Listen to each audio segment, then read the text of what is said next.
আগে আমি মনে করি সমাজের দায়িত্ব যারা নেওয়ার চিন্তা করেন তাদের প্রথমেই কথা বলা দরকার, সর্বপ্রথম আগে মানুষের নিরাপত্তা দিতে হবে।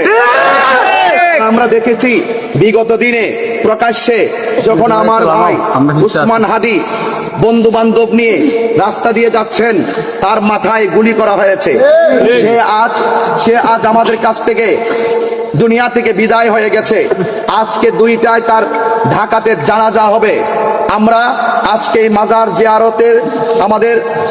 জিয়ারত থেকে আমরা আমাদের ভাই উসমান হাদির জন্য আজকে আমরা দোয়া করব এবং রাষ্ট্রযন্ত্রের কাছে আমরা বিনীতভাবে উদাত্ত আহ্বান করব, এই দেশের মানুষের জানমাল নিরাপত্তা দেওয়া এবং মানুষের পাশে মানবিক হয়ে কাজ করা, এটা আমাদের সবারই নৈতিক দায়িত্ব, ঠিক কিনা?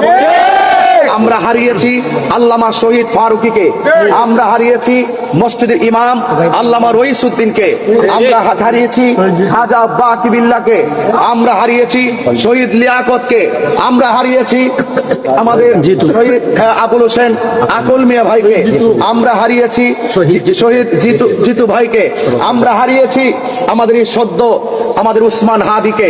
আমরা আর লাশের রাজনীতি করতে চাই না, গুমের রাজনীতি করতে চাই না, আমরা মানুষের জীবন নিয়ে ছিনিমিনি খেলতে চাই না, আমরা আমাদের ভাইদের নিরাপত্তা চাই।